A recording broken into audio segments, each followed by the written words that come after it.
Fear of criticism আর লোকেদের judgement. বাঙালি ছেলেদের মধ্যে আমি আর একটা পয়েন্ট, যেটা আমি দেখো একটা অবজারভার হচ্ছি, আমি প্যাটার্ন স্টাডি করি, আমি রিসার্চ করি, আমি নিজেও বাঙালি, যেহেতু আমি মুম্বাইতে বর্ন অ্যান্ড ব্রট আপ হয়েছি, বাট আছে আমারও কানেকশন, আমার বাবা ইজ ফ্রম বেঙ্গল। তো ক্রিটিসিজম আর লোকেরা কি ভাববে, এইটা আমি ফুল ইন্ডিয়াতে আমি ট্রাভেল করেছি, আমি প্রফেশনাল মিউজিশিয়ান হচ্ছি আমি, for those who are not aware. পুরো ইন্ডিয়াতে আমি ট্রাভেলই করিনি, আমি থেকেছি, আমার পুরো ইন্ডিয়াতে এমনি কোনো জায়গা নেই যেখানে আমার গার্লফ্রেন্ড ছিল না। For those who are again not aware, আমি ইন্ডিয়ার amongst the top most play boys ছিলাম, largely due to my occupation as a rock guitarist, as a professional guitarist, as a professional musician. আর আপনারা জানেনই যে guitar, যে normally guitar বাজে ওদেরই পেছনে মেয়েরা আসে, আমি তো টপ লেভেল মিউজিশিয়ান ছিলাম, এখনো আছি। তো largely due to that reason I score lots of checks. তো ওদের সাথে আমি থেকেওছি অনেক কিছু, মানে আমি আমি ইন্ডিয়ার এক একটা, মানে what I mean by saying that is, আমি ইন্ডিয়ার এক একটা কর্নার্সে আমি গেছি, ট্রাভেল করেছি, থেকেছি, পারফর্ম করেছি, অনেক কিছু করেছি আমি। বাট একটা জিনিস আমি দেখেছি যে বাঙালিদের মতো যে লোকেরা কি ভাববে, লোকেদের যে ক্রিটিসিজমটা নেওয়ার যে ক্ষমতাটা যে থাকে, বাঙালিদের থেকে আর কেউ নেই যাদের মধ্যে এত কম ক্যাপাসিটি আছে অফ টেকিং ক্রিটিসিজম। আপনারাও এটা জানেন আমি কি অবজার্ভ করেছি আর আমি কি বলছি।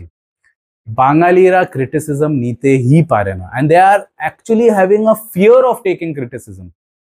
ফর এক্সাম্পল, আপনারা আমাকেই দেখে নিন, আমি 1 বছর ধরে ইউটিউবে এসছি, মানে বাংলা চ্যানেলের কথা বলছি না, আমার হিন্দি চ্যানেল, ইনস্টাগ্রাম, মানে আমার যে মেইন স্ট্রিম যে যে চ্যানেলসগুলো আছে, ওইগুলোতে আমি ফার্স্ট ডে থেকে আমি সিমদের অ্যাটাক করছি, আমি ফেমিনিস্টদের অ্যাটাক করছি, আপনারা জানেন এটা। ওটা কেন আমি করতে পারছি? কোনো বাঙালি ছেলেকে এসব করতে দেখেছেন? না না। আমি একটা বাঙালি হয়ে কেন করছি? বিকজ আমার ক্রিটিসিজমের ফিয়ারই নেই আমার ভেতরে। কে কি বলবে? আপনারা অনেকগুলো ইনফ্লুয়েন্সারদের দেখেছেন হবে, বাঙালি ইনফ্লুয়েন্সাররা তো ভর্তি, যারা ফেমিনিস্টদের সেম প্রো ফেমিনিস্ট হচ্ছে। আপনারাই আমাকে ডিএম করে পাঠিয়েছেন বাংলাতে, আমাকে মানে বাঙালিদের লিখেওছেন আপনারা বাংলাতে, আমি ট্রান্সলেট করে পড়েওছি। আমি বাংলা আমি পড়তে পারি না বলে যতটা পারেন ইংলিশে লিখবেন, বাংলাই ওয়ার্ডস লেখেন বাট ইংলিশ ফন্টে লেখেন, তাহলে আমি বুঝতে পারবো না। তো কি আমি বুঝবো?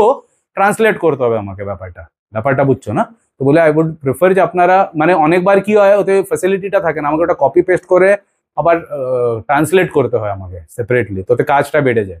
বলে আই উড রেকমেন্ড ইংলিশ ফন্টে বাংলা লেখেন, আমি তাহলে ওটা ইজিলি বুঝতে পারবো। তো আমাকে আপনারাই যে পাঠিয়েছেন ডিএমস কতগুলো, ওতে দেখছি যে বাংলা ইনফ্লুয়েন্সাররা কি যে সিম্পিং করছে। আর আমাকে এমনি, আমি আর একটা প্যাটার্ন দেখেছি যে ওরা যদি ভাবো একটু ছেলেদের বেনিফিটের জন্য কিছু যদি বলছেও, তো ইনস্ট্যান্টলি ওরা একটা ব্রিক ব্যাট অ্যান্ড ব্যাকল্যাশ পায় ফেমিনিস্টদের থেকে আর সিমদের থেকে। Are the very next moment ওরা ওদের স্টান্সটাই চেঞ্জ করে দেয়, আবার ওরা ওদেরই মানে কেটার করতে আরম্ভ করে দেয়, ওদেরই গুদগুদি, ওদেরই মানে সুশুরি দিতে, ওদেরই সেন্টিমেন্টসকে সুশুরি দিতে আরম্ভ করে দেয়। তো ওটা কেন? They are scared of criticism, they are scared of what they will think, what others will think. আমি আপনাদের এইটাই বোঝাতে ট্রাই করছি যে বাঙালিদের মধ্যে সব থেকে বেশি আছে যে লোকেরা, আমি আগেও ভিডিওতে বলেছিলাম যে আমি শুধু ক্যাপ, কলকাতায় এসেছিলাম আমি, কলকাতায় মানে দমদমে, ওখানে আমার পিসিরা আর পিসির মেয়েরা, আমি ক্যাপ পরে নিচে আমি সিগারেট টিগারেট কিছু, তখন আমি সিগারেট খেতাম, 9 ইয়ার্স হয়ে গেছে for those who are not aware, যে সিগারেট ছেড়ে দিয়েছি আমি, আগে আমি চেন স্মোকার ছিলাম। তো নিচে পাড়ায়, নিচে মানে আমরা বীরপাড়া লেন বলে লেনে আমার পিসি থাকতেন, ওখানে আমি ছিলাম। তো নিচে একটা দোকান, ওখানে আমি নিজের ব্র্যান্ড তো পেতামই না কখনো, ক্লাসিক মাইল্ডস খেতাম আমি তখন, তো নিজের ব্র্যান্ড তো পেতামই না, ফিল্টার উইলস পেতাম, ওইটাই নিতে গেছি, শুধু ক্যাপ পরে গেছি, বিকজ তখন আমার লম্বা চুল ছিল না, তো আমি হাওয়া টাওয়া আসে তো চুলটা উড়ে যায়, মুখে এসে যায়, তো আমি ক্যাপ পরতাম to hold the here in place. একে তো চুলের জন্যই আমি গালাগাল খেতাম, তো আমি শুধু একদম ক্যাপ পরে গেছি, ওতেই আমাকে গালাগাল দিচ্ছে, আমারই রিলেটিভ। ওরা তো কিছু বলছে না, পাড়ার ছেলেরা কিছু বলছে না, বাট এরা আমাকে কিস্তি দিয়ে যাচ্ছে যে তুই টুপি পরে যাচ্ছিস এখানে। আমাদের ওরা আমাকে এই ওয়ার্ডটাও বলেছে যে এখানে শুধু শীতকালের টাইমে ক্যাপ অ্যালাউড আছে, শীতকালের টাইমে ক্যাপ পরলে চলে, বাট বাকি টাইমে ক্যাপ পরলে পাড়ার ছেলেরা তোকে এই বলবে ওই বলবে, আর পড়তেই দেয়নি আমাকে, ensured that I remove the cap. শুধু সিগারেট নিতে যাচ্ছে একটা ক্যাপ পরে, মানে আমি ভাবছি এটা কি রে বাবা, এখানে আমরা পাশে কে থাকে ওইটাও জানি না, পাশে কে মরেছে ওইটাও জানি না, আর এখানে আমি শুধু একটা ক্যাপ পরছি, ওর জন্য তোদের এত মানে ওরা কি ভাববে ওটা ভাবছিস তোরা। তো আমি অনেক কিছু শিখেছি কলকাতায় থেকে, তো একটা জিনিস তো আমি বুঝেই গেছি যে ওরা ক্রিটিসিজম তো নিতেই পারে না, এট দ্য সেম টাইম ওরা এটাই ভাবে যে ওরা কি ভাববে।